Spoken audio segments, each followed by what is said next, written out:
الرحمن الرحيم. الحمد لله الواحد القهار مكور الليل على النهار العزيز الغفار. اللهم لك الحمد بالإسلام، ولك الحمد بالإيمان، ولك الحمد حتى ترضى، ولك الحمد إذا رضيت، ولك الحمد بعد الرضا. لا إله لنا غيرك ولا رب لنا سواك.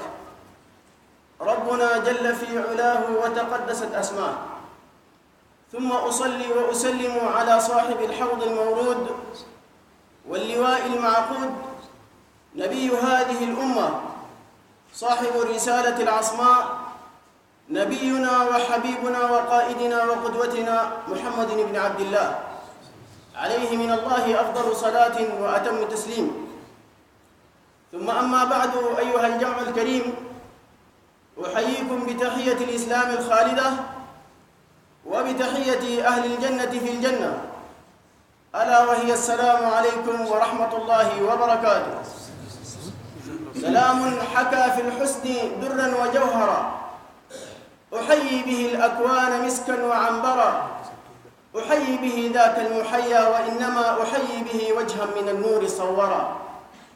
أهلا وسهلا والسلام عليكم، تحية منا تزف إليكم. أحبابنا، ما أجمل الدنيا بكم، لا تقبح الدنيا وفيها أنتم. أيها الإخوة والآباء، لكل بداية نهاية، وها نحن اليوم نقف على نهاية أرصفة أسبوعنا الدعوي. نسأل الله سبحانه وتعالى القبول والإخلاص في العمل، بأن وفقنا في اغتنام أوقاتنا أو ما تعيننا به في أمر ديننا ودنيانا.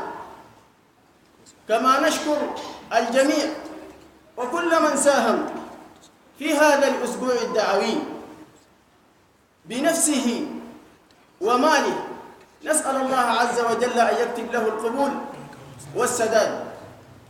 وها نحن الآن نقف مع مسك الختام في محاضرة هي بعنوان أسس ومقومات المجتمع المسلم.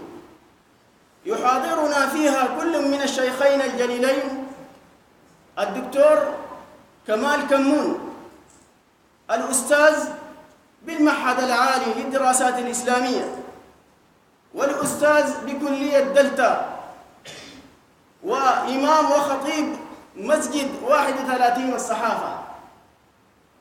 كما يشاركه أيضا فضيلة شيخنا الدكتور أنور حسب الرسول في هذه المحاضرة وفي ذات الموضوع، مدير المعهد العالي للدراسات الإسلامية.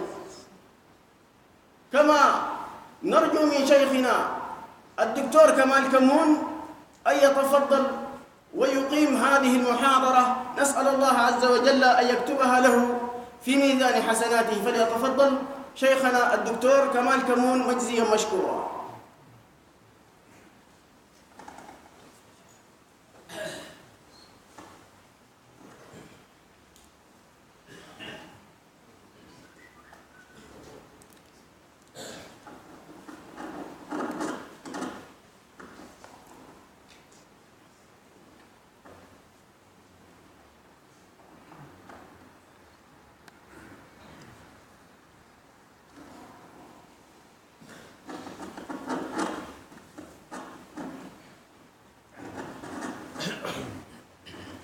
الحمد لله ملكوت السماوات والأرض، يخفض ويرفع، يعز ويذل بيده الخير، إنه على كل شيء قدير. نحمده حمداً كثيرا طيبا مباركا فيه، حمدا يليق بجلاله وعظيم سلطانه. الحمد لله الذي جمعنا في هذه البقعة المباركة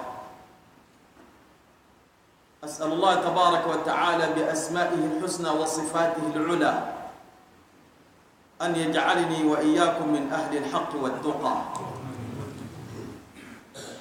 والصلاة والسلام على رسول الله وعلى خير خلق الله محمد ابن عبد الله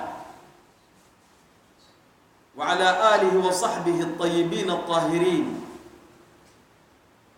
ومن سار على دربه إلى يوم الدين. وبعد، أيها الجمع الكريم، أحييكم بتحية الإسلام الخالدة، تحية أهل الجنة في الجنة، وأقول السلام عليكم ورحمة الله وبركاته. يا ناس عبود،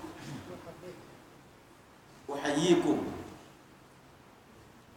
أول مرة أطأ هذه الأرض، والله في هذه البقعة كما أرى رجال.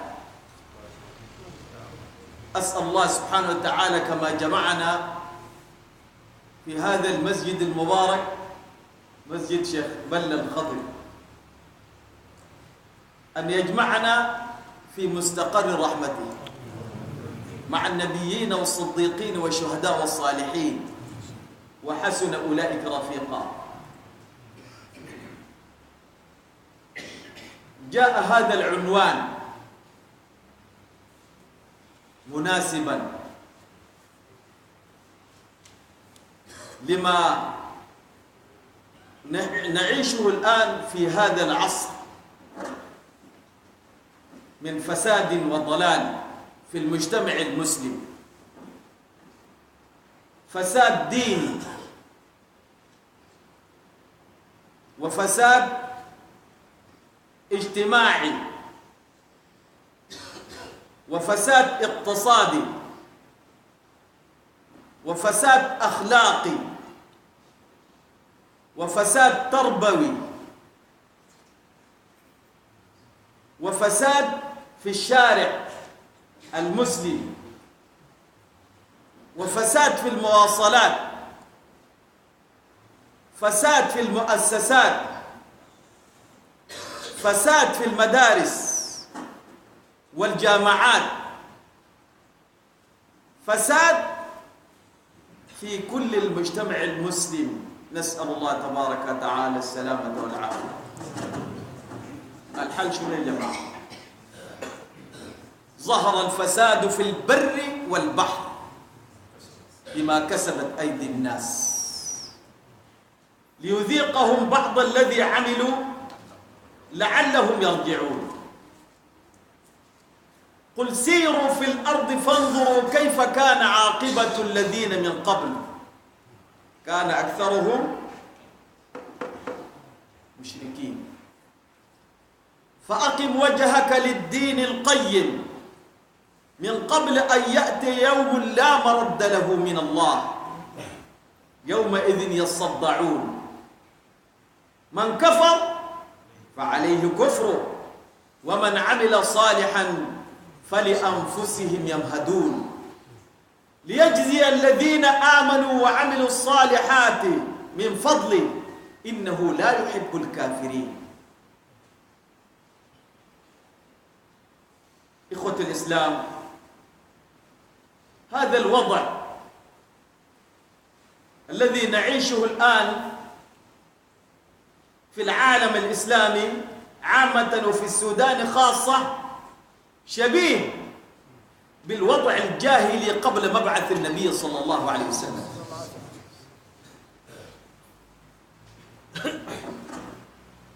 وقد وصف جعفر بن أبي طالب رضي الله عنه الصحابي الجليل لما هاجروا إلى الحبشة للنجاشي، وصف لهم الوضع الجاهلي والحالة، قال كنا أهل جاهلية نعبد الأصنام ونسيء الجوار ونقطع الأرحام ونأتي الفواحش ونأكل الميتة ويأكل القوي منا الضعيف، نهب المسلح، قطاع الطرق، تمرد. ده الحاصل، ده كان في الجاهلية. أليس هذا يا إخوة الإسلام شبيه بهذا الوضع؟ ما هذه الجاهلية ذاتها. إذن الإسلام بين جاهليتين، الجاهلية الأولى والجاهلية شنو؟ الثانية. والجاهلية الثانية ده أشد من الأولى. نعم.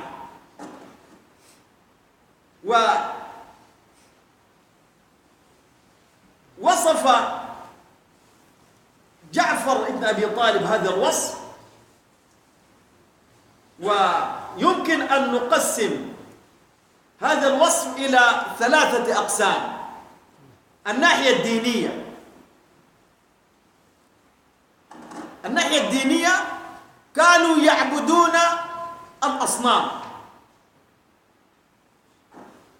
يدينون لأكثر من إله، أكثر من إله.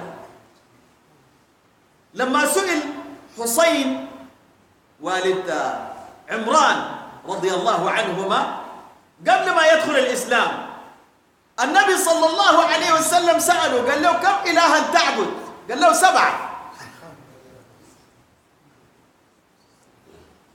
6 في الأرض 1 في السماء.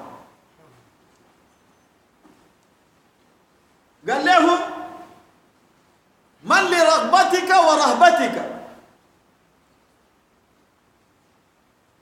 قال الذي في السماء. طيب ال6 ده اللي شنو؟ الرسول صلى الله عليه وسلم قال له فاترك الذي ال6 في الأرض واعبد الذي في السماء وأعلمك دعاء. فدخل الإسلام فعلمه النبي صلى الله عليه وسلم اللهم ألهمني رشدي وقني شر نفسي، فحسن إسلامه رضي الله عنه. وكذلك عمرو بن الجموح كان يعبد صنما صنعه من خالص الخشب، من أحسن وأنفس أنواع الخشب، إله معبود من خشب مصنوع لا يشوف ولا يسمع. يا أبت لم تعبد ما لا يسمع ولا يبصر ولا يغني عنك شيئا؟ قال له يا زول تعال أدخل الإسلام أخير يا عمرو. وكان ثريا. لما قال له تعال أدخل الإسلام قال حتى آتي مناتا داير يشاور صنم. مشى شاور الصنم بيتكلم، رجع اليوم الأول، رجع الثاني، اليوم الثاني عاد إلى صنمه فوجده ملقيا في القاذورات ومنكسا رأسه وبال عليه الثعلب. لا إله شو يا إخوان. لما شافوا الحالة صعبة وذاته يعني أخذته شنو حاجة كده في نفسه، قال أرب يبول الثعلبان برأسه؟ لقد ذل من بالت عليه الثعالب. لو كان ربا كان يحمي نفسه. لا خير في رب نأته المطالب. برئت من الأصنام في الأرض كلها. سيبك. وآمنت بالله الذي هو غالب. فأحسن إسلامه وكان من خيرة الصحابة، وكان قد نزل آية في شأنه لأنه جاء، طبعا كان عنده مال، وجاء سأل النبي صلى الله عليه وسلم يا رسول الله أنا عندي مال أسوي به شنو؟ أقدم لمنو؟ أنفق وين؟ فسكت النبي صلى الله عليه وسلم، فجاءت الإجابة من عند الله تبارك وتعالى يسألونك ماذا ينفقون. قل ما أنفقتم من خير فللوالدين والأقربين واليتامى والمساكين وابن السبيل وما تفعلوا من خير فإن الله به عليم. إن الله به عليم. من هنا إخوة الإسلام أي زول عنده مال يسأل أهل العلم، فاسألوا أهل الذكر إن كنتم لا تعلمون. أوعك تمشي تنفق المال ده على كيفك، تسأل وعن ماله من أين اكتسبه وفيما أنفقت. وديت المال ده وين؟ أمشي أنفق لي في الكورة بعدين تتقابل مع منو؟ مع رب السماوات والأرض. وقالوا أيضا من العقائد أو الفساد الديني في عهد يعني في قبل البعثة، قالوا أن الملائكة بنات الله. يا ناس، وجعلوا الملائكة الذين هم عباد الرحمن إناثا أشهدوا خلقهم ستكتب شهادتهم ويسألون. ألربك البنات ولهم البنون أم خلقنا الملائكة إناثا وهم شاهدون ألا إنهم من إفكهم ليقولون ولد الله وإنهم لكاذبون. أصطفى البنات على البنين ما لكم كيف تحكمون أفلا تذكرون أم لكم عندكم دليل في الكلام ده؟ طقطعوا من رصيدكم ساعة. هذا الجانب الفساد الديني والعقدي قبل مبعث النبي صلى الله عليه وسلم. ومن الناحية الاجتماعية فكانت حياتهم مليئة بالمآسي والظلم والفساد. نعم، يقتلون الأولاد خشية الفقر والعار ويأكلون الربا. ده ما حاصل هسه يا أخوانا، أكل الربا.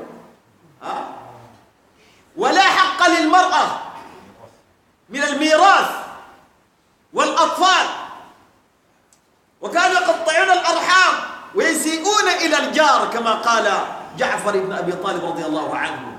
ده من الناحية الاجتماعية. ومن الناحية الاقتصادية كان الفقر طابعا عاما يا أخواننا في الجزيرة إلا مكة، يعني بفضل ما سخر الله سبحانه وتعالى لهم موسم الحج، وكذلك يعني رحلة الشتاء والصيف كما جاء في القرآن الكريم. ففي هذه الحالة وفي هذا الوضع كان مناسبا وحوجة ماسة لمبعث النبي صلى الله عليه وسلم، وقد جاء وقته. لقد من الله على المؤمنين إذ بعث فيهم رسولا من أنفسهم يتلو عليهم آياته ويزكيهم ويعلمهم الكتاب والحكمة وإن كانوا من قبل لفي ضلال مبين. حياة الجاهلية كانوا في ضلال، كانوا في حيرة، كانوا في الدين لا يعرفون الله ولا يعرفون النبي صلى الله عليه وسلم. قال حتى بعث الله فينا رسولا نعرفه، يعرفوه، وكان يسمى بالصادق الأمين. نعم، في هذه الحالة الجاهلية والفساد الديني والاجتماعي والاقتصادي والأخلاقي، كيف بدأ النبي صلى الله عليه وسلم في حل هذه المشكلة؟ معضلة. وما هذه الأسس والمنهج الذي حاول أو حل به هذه القضية وهذا الفساد العارم في الجزيرة العربية؟ وبما اتصف النبي صلى الله عليه وسلم الصفات اللازمة الكفيلة والأخلاق التي يمكن أن يجذب هذه القلوب الضعيفة الجاهلة التي لا تعرف حقا ولا معروفا. كيف حل النبي صلى الله عليه وسلم هذه الإشكالية؟ كيف ألف النبي صلى الله عليه وسلم بين قلوب المتنافرين، بين الأوس والخزرج. الحرب كانت دائرة في أتفه الأسباب.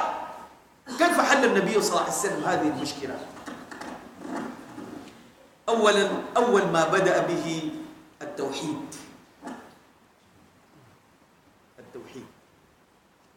توحيد المعبود وتوحيد المتبوع هو النبي صلى الله عليه وسلم. لا إله إلا الله، لا معبود بحق إلا الله، توحيد المعبود. وأشهد أن محمد رسول الله، توحيد المتبوع. نعم، توحيد المعبود توحيد الإله، توحيد الوجهة ودين الفرقة.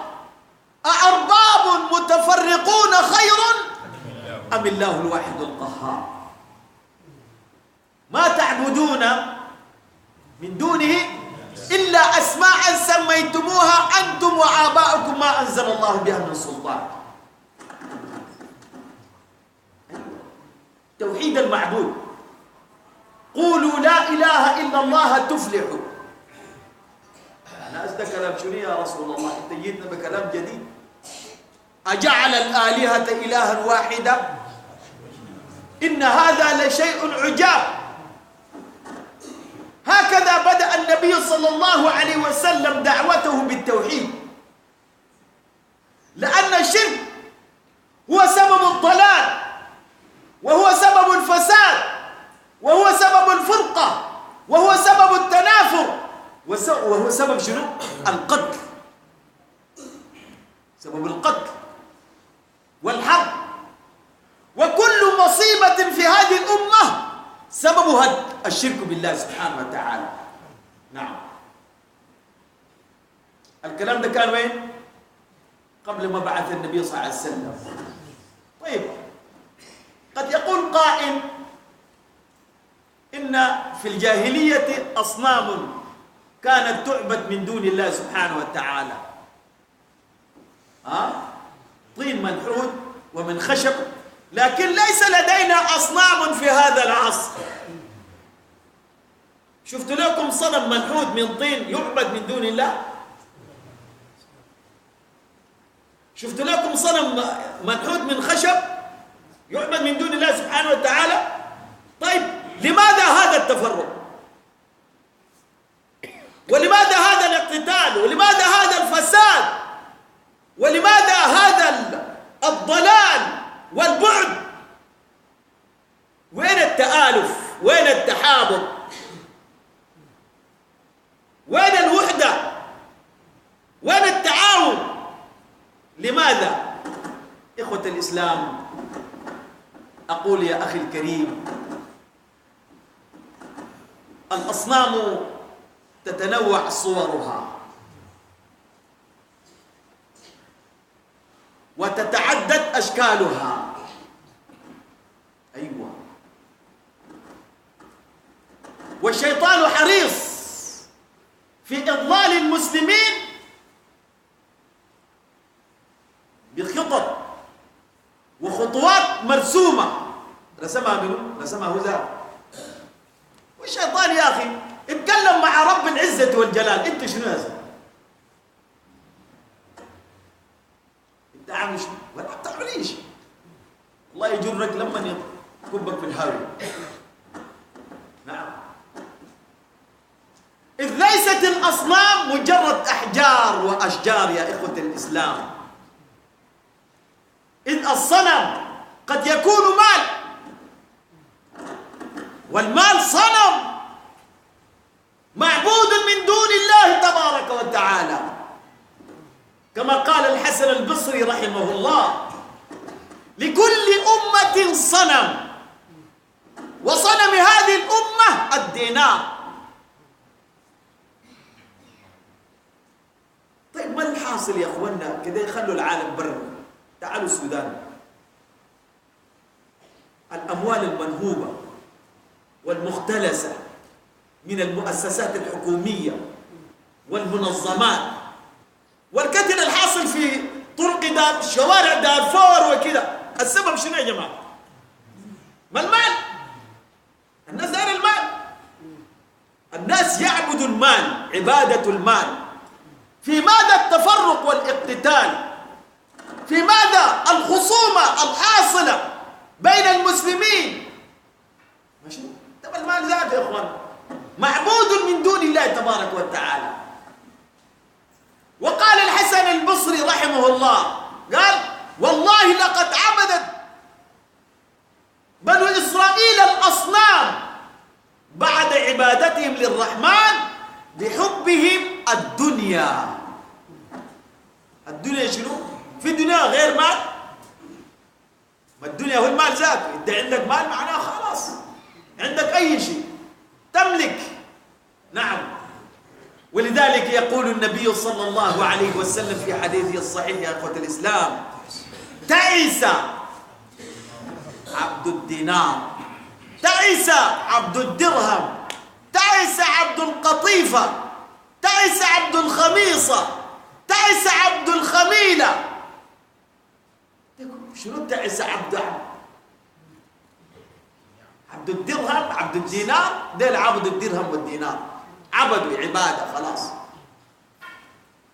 وعبد القطيفة والخميلة والخميصة ده لبس سان يتقندف يلبس تمام بس خلاص ما في غيره في الدنيا.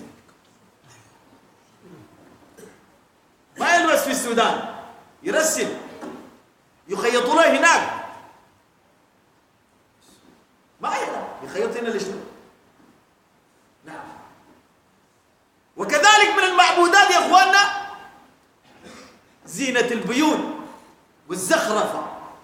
أجمل بيت في مدني، أجمل بيت في الخرطوم، التنافس في هذه الدنيا من أجل الدنيا والبقاء. عشان كده مرة يا أخواننا عملت درس في الصحافة 41، قمت اتكلمت يعني درس عادي والموضوع جراني، اتكلمت عن الموت. في واحد من نص المسجد فقام: انتم ما عندكم غير الموت، الكلام ده فت مرق.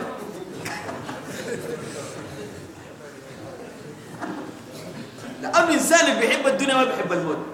عشان كده اليهود لما قالوا نحن أبناء الله وأحباؤه ونحن أفضل، ربنا قال له فتمنوا الموت إن كنتم صادقين. قالوا لا إلا دي، ولا يتمنونه أبدا بما قدمت أيديهم من الفساد والظلم، لأنهم قتلت الأنبياء.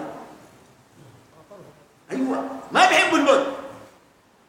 ولذلك يعني حب المال وحب الدنيا أصبح معبود من دون الله سبحانه وتعالى. الحذر، كل الحذر. ثم يا إخوة الإسلام كذلك قد يكون الصنم هوى في النفس، مزاج. أيوة. أفرأيت من اتخذ إلهه هواه.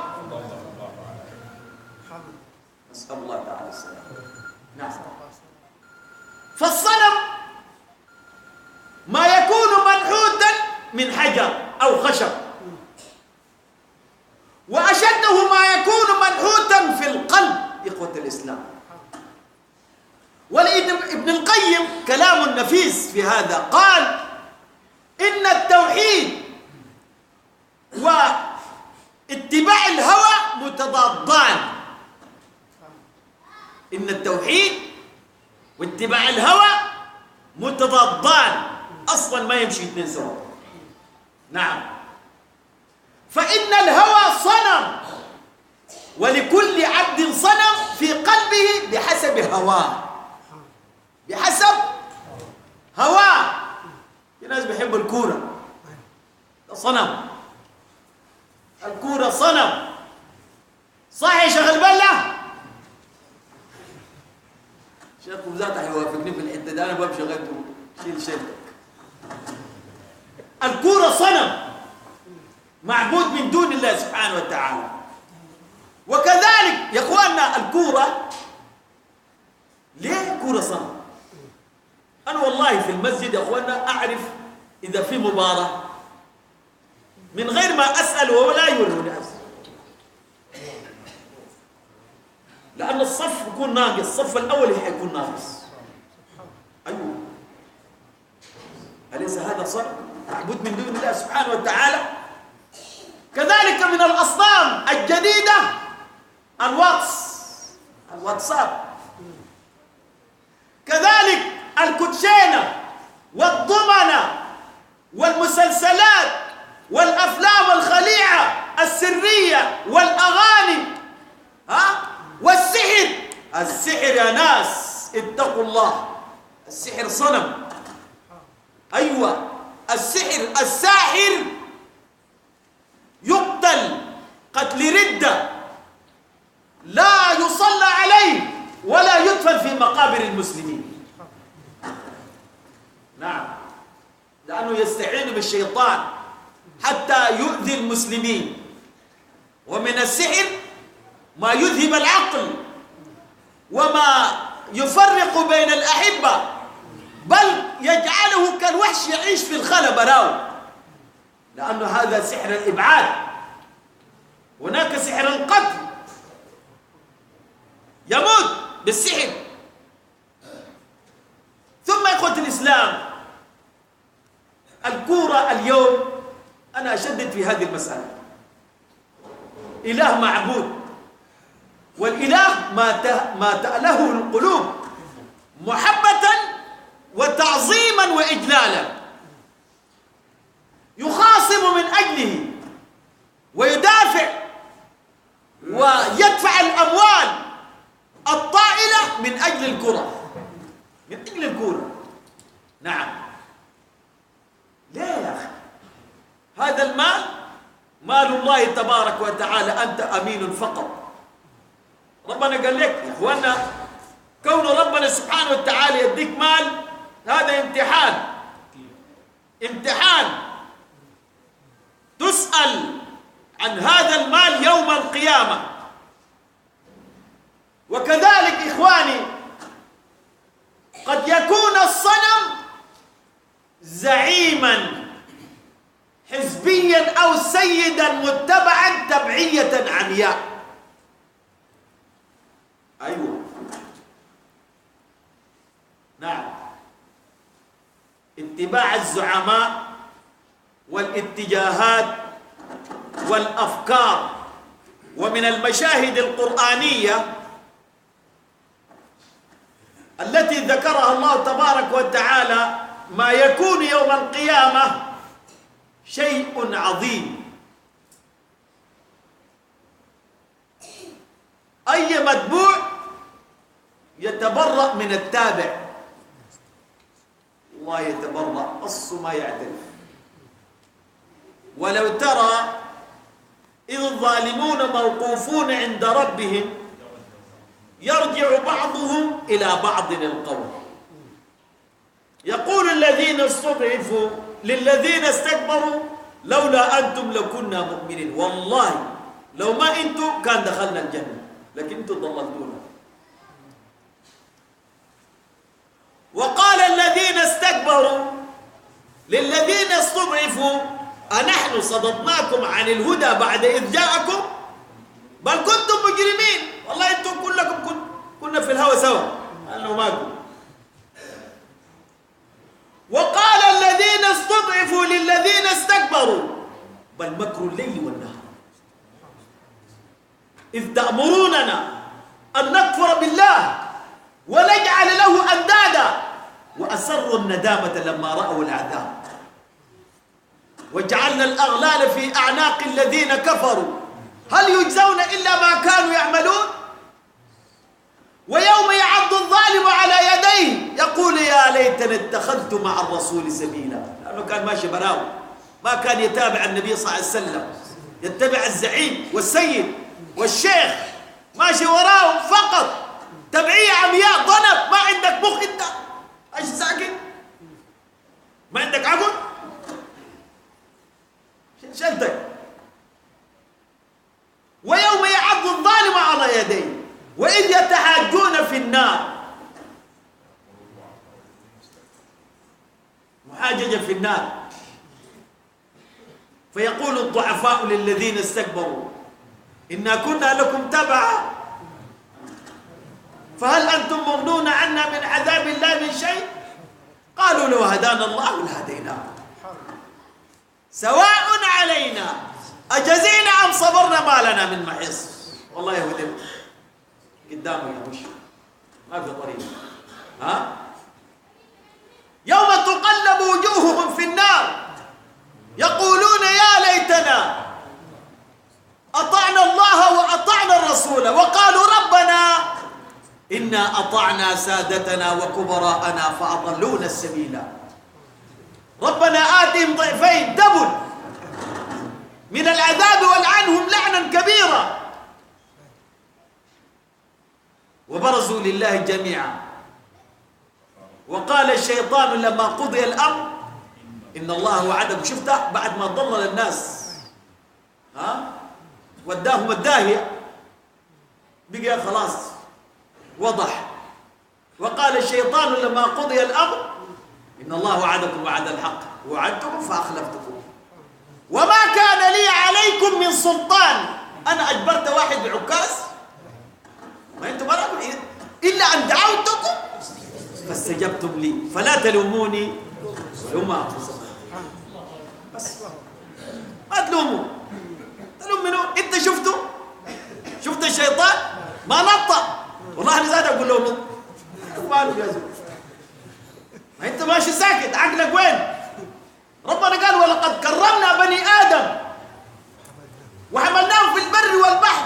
ربنا كرمك بالعقل ماشي تتابع ساكت عميعة شيل شيطان. ولذلك ربنا سبحانه وتعالى يقول عن هؤلاء الذين ضلوا بعدم استعمال العقل قالوا لو كنا نسمع أو نعقل ما كنا في أصحاب السعير فاعترفوا بذنبهم. وأسباب التبعية العمياء أسباب التبعية شنو يا جماعة؟ الجهل. والشيء الثاني الشهوة لأنه الناس المتبوعين عندنا عندهم أموال ناس مال عندهم أي شيء يدوك يجروك بالمال وأنت الشهوة ما عندك ما ينسى شيء تابع ساكت لما الشيء. وكذلك من الأسباب التبعية الانخداع بالكثرة. الناس دي ما دام كتار معناه على حق مش على الله ما عندك موضوع. ربنا سبحانه وتعالى قال وما أكثر الناس ولو حرصت وإن الظن لا يغني من الحق شيئا. ظن في نفسي أن الكثرة دليل على الحق لكن لا أبدا ما دليل على الحق. وقد يكون الصنم يا إخوة الإسلام ميتا مقبورا أو حيا بوصفه ولي. الزول ده ما ولي عندكم شك؟ أي زول بيصلي يا إخواننا ولي ما لكن ديل بس حددوا وخصصوا قالوا ده فلان ده ولي وشيخ كمان وقطب من الأقطاب وكمان جرى الشمس مع الملائكة 40 سنة. واحد قال شيخ وقال قطب من الأقطاب جرى الشمس مع الملائكة كم؟ 40 سنة. الشمس دي جارينها الملائكة ولا مسخر؟ والشمس والقمر والنجوم مسخرات بأمره ألا له الخلق والأمر تبارك الله رب العالمين. وهذا صحيح في هذه الأزمان إخوة الإسلام. الشيخ أو السيد هو من يدعى ويستغاث به عند الشدائد ويحلف به على وجه التعظيم لأنه ولي. ولو سافر كمان يعني ما تسافر إلا بإذن ماشي أي مشوار تمشي تستاذن من الشيخ. أيوة ولو سافرت من غير إذن وحصلت لك أي حاجة شفتها نفخوا احنا كلمناه الشيخ نفخوا لأنه ما بيسمع الكلام. والله ما ينفخ كلمة والله ما ينفخ. لكن الجهل بالدين والجهل بهذا التوحيد جعل الناس إخوة الإسلام يتعلقون بضعاف الأشياء ولا يتعلقون بالقوي الذي له ملك السماوات والأرض. نسأل الله تبارك وتعالى التوفيق والسداد. من ثمرات وفضائل التوحيد، توحيد المعبود، التحرر من تبعية الأوثان والأشخاص والزعماء والأحزاب، التحرر من تبعية الأفكار والمفكرين.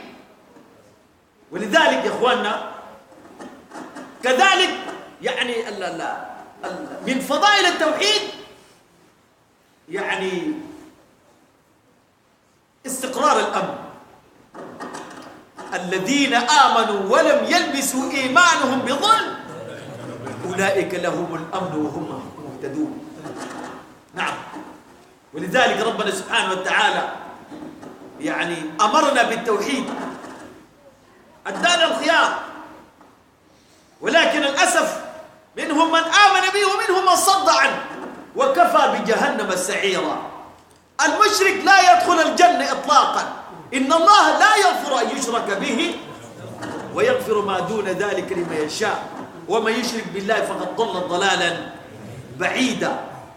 هذا الجانب هو أساس يعني راحة الأمة الإسلامية وحل المشاكل والفتن، توحيد شنو؟ المعبود. والشق الثاني توحيد المتبوع. هل نحن نتبع النبي صلى الله عليه وسلم؟ نعم، المتبوع الحق هو النبي صلى الله عليه وسلم، لأنه هو القدوة وهو الأسوة لما فيه من صفات، وبما أمرنا الله تبارك وتعالى في القرآن الكريم باتباعه. قل إن كنتم تحبون الله فاتبعوني يحببكم الله ويغفر لكم ذنوبكم، وقال وإن تطيعوه تهتدوا.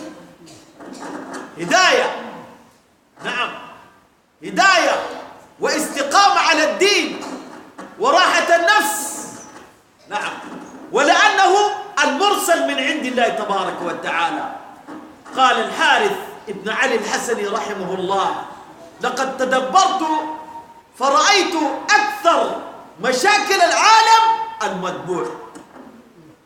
نعم، أي زول متبوع هو سبب شنو؟ ضلال وإضلال من خلفه، يضلل. لأن المتبوع في هذا العصر لا يتصف بصفات الرجال الصالحين المصلحين. متبوع تلقاه مفسد فاسد، وإذا قيل له اتق الله أخذته العزة بالإثم. بس ما يرجع، ما يسمع عليك. أنت شنو؟ تعترض شنو؟ تضطرد، لا تعترض. أنت ما بتعرف حاجة ذات، لأنه ده ولي.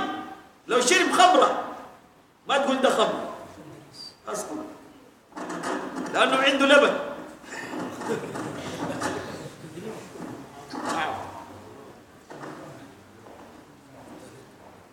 تلقى يعني إنسان متبوع زعيم كبير تلقاه يكذب، يكذب، واحتمال يسرق وينقض العهد والمواثيق. لا يعرف القرآن ولا يعرف سنة النبي صلى الله عليه وسلم، وبعيد عن السيرة والتاريخ الإسلامي، ولا يعرف إلا أنا أفتكر، وأنا يعني حبوا يا أخواننا نعمل كده، والموضوع ده يا أخواننا يعني كده ما معروف، بس كلام عقل. وفلان ده ما بيتجاوب معانا، خلوه، لأنه يعني كده، لأنه يعارضه في الرأي، ولذلك رفضه. فهو المشكلة أصلا، المتبوع هو المشكلة، هو العوجة ذاته في الحضارة الإسلامية. هذا هذه الفتنة الحاصلة في العالم الإسلامي من القيادات يا أخوان. نعم، لأنهم يتاجرون بالدين وبالإسلام. كذلك من الجهل تقليد الأسلاف. تقليد شنو؟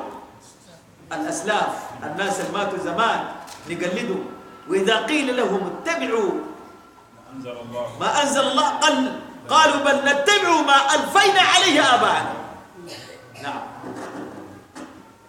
وكذلك ما أرسل الله سبحانه وتعالى في هذا القرآن أحدا من الرسل إلا لكي يتبع. نعم، لأن التقليد إخوة الإسلام يجعل الإنسان لا يميز بين الحق والباطل، ما بيعرف، لأنه تابع، لأنه إمعة، وتراه يتعصب لحماية الأفكار الموروثة ويدعو إلى شنو؟ إلى الجمود، جمود الفكر، يعني ما بيستعمل عقل أصلا. أما الإسلام إخوة الإسلام يرفض الرأي الأحادي. نعم، وينادي بالأخذ والعطاء والحوار المفيد، وأمرهم شورى بينهم وشاورهم في الأمر. هذا أمر من الله سبحانه وتعالى لنبيه صلى الله عليه وسلم. نعم، فالأمم والطوائف والمذاهب مصيرها الجمود إخوة الإسلام.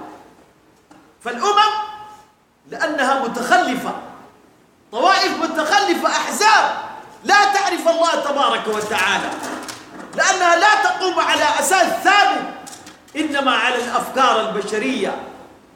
وأما تقليد أهل الحق والعلماء المصلحين ليس من قبيل التبعية العمياء إخوة الإسلام، إنما من قبيل القدوة الحسنة، كما قال تبارك وتعالى في كتابه العزيز: لقد كان لكم في رسول الله أسوة حسنة لمن كان يرجو الله واليوم الآخر فاسألوا أهل الذكر إن كنتم لا تعلمون.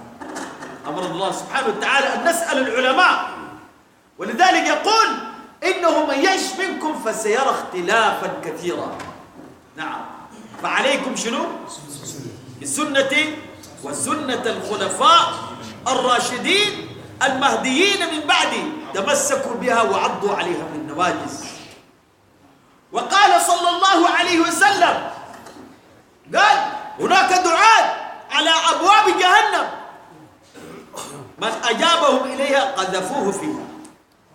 دعاة ما عندهم علم، الواحد ما يتابعهم تبعية شنو؟ عمياء أبدا. فكر واتبع الحق، كما قال النبي صلى الله عليه وسلم: تركت فيكما شيئين ما إن تمسكتم بهما لن تضلوا بعدي أبدا، كتاب الله شنو؟ وسنتي. ثم إخوة الإسلام من ثمرات توحيد المتبوع إخوة الإسلام يعني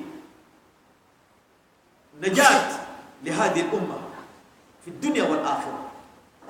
نعم، قال الإمام مالك بن أنس رحمه الله: السنة سفينة نوح. السنة سفينة نوح، من ركبها نجا ومن تخلف عنها غرق. اتبع السنة، لا تتبع أشخاص ولا أفكار. الاتباع شرط لقبول العمل الصالح. نعم، شرط لقبول العبادات. انت قاعد تعبد الله سبحانه وتعالى وتصلي، هل صلاتك هذه تشبه صلاة النبي صلى الله عليه وسلم ولا لا؟ ذكرك تشبه ذكر النبي صلى الله عليه وسلم أم تذكر الله على كيفك انت؟ فاذكروه كما هداكم وإن كنتم من قبله لمن الضالين، واذكروه كما علمكم. كما علمنا النبي صلى الله عليه وسلم. اتباع النبي صلى الله عليه وسلم سبب لدخول الجنة. كل أمتي يدخلون الجنة إلا من أبى. قالوا يا رسول الله ومن يأبى؟ قال من أطاعني دخل الجنة ومن عصاني فقد أبى. حديث رواه البخاري. الاتباع دليل محبة الله تبارك وتعالى. انت بتتبع النبي صلى الله عليه وسلم معناه شنو؟ تحب الله تبارك وتعالى. قل إن كنتم تحبون الله فاتبعوني يحببكم الله ويغفر لكم ذنوبكم والله غفور رحيم. قال ابن عبد البر رحمه الله الحجة عند التنازع السنة. لو حصل أي خلاف ونزاع الحجة شنو؟ السنة. فمن أدلى بها فقد فلح. إنسان أدلى حجته بسنة النبي صلى الله عليه وسلم فقد أفلح. فكل من اتبع الرسول صلى الله عليه وسلم فالله كافيه وهاديه وناصره ورازقه. نسأل الله سبحانه وتعالى الثبات على السنة واتباعه والاقتفاء به. ما لنا في هذه الدنيا غيره. فيش نتاع غير القرآن والسنة. عندنا حاجة؟ والله ما عندنا حاجة. نعم. فإذا أردنا أن نحل مشاكل هذا العصر من الفتن والبلاوي علينا أن نوحد الله سبحانه وتعالى المعبود ونوحد المتبوع هو النبي صلى الله عليه وسلم. ثم من المشاكل والمعضلات مشكلة المرأة في هذا العصر. إخوة الإسلام، ما دور المرأة في الإصلاح؟ دور المرأة شنو يا جماعة؟ ينظر الإسلام للمرأة كونها شريك للرجل. نعم، كونها هي الأم وهي الأخت وهي الزوجة، وأنها يعني شريكة الرجل في تحمل مسؤوليات الحياة العلمية والتربوية. نعم، والدعوية. فقد أشار القرآن الكريم في مواقع عديدة إلى الرجال والنساء معا، منها يعني في الأمر بالمعروف والنهي عن المنكر. الله سبحانه وتعالى يقول والمؤمنون والمؤمنات بعضهم أولياء بعض يأمرون بالمعروف وينهون عن المنكر ويقيمون الصلاة ويؤتون الزكاة ويطيعون الله ورسوله أولئك سيرحمهم الله. الرحمة تتنزل عندما يتعاون الناس في الأمر بالمعروف والنهي عن المنكر. والخيرية في هذه الأمة في هذه الخصلة العظيمة: كنتم خير أمة أخرجت للناس تأمرون بالمعروف وتنهون عن المنكر. الخيرية تنتفي إذا انتفت هذه الخصلة. نعم، ظهر الفساد في البر والبحر. ليه؟ بما كسبت أيدي الناس. أين الدعاة والعلماء؟ نعم. فالمرأة مخاطبة بالتكليف كالرجل في النهوض بمهمة الاستخلاف في الأرض، وعلى درجة واحدة مع الرجل في التكريم. ولقد كرمنا بني آدم وحملناهم في البر والبحر ورزقناهم من الطيبات وفضلناهم على كثير ممن خلقنا تفضيلا. نعم. وكذلك أناط الله تبارك وتعالى على الرجل والمرأة مهمة شنو؟ التربية، تربية النشء. وتعاونهما وإقامة الأسرة المسلمة رغم الاختلاف التكويني، ولكل مهمة ودور، فدور الأنثى والأم الرعاية المباشرة للأبناء لفترة ما لتصنع لنا رجال يتحملون مسؤولية الإسلام، يتحملون المسؤوليات الكبيرة لإعداد رجال من الأبطال والقادة وعلماء ربانيين ولحماية جناب التوحيد. فالأم مدرسة يا إخوة الإسلام، الأم مدرسة.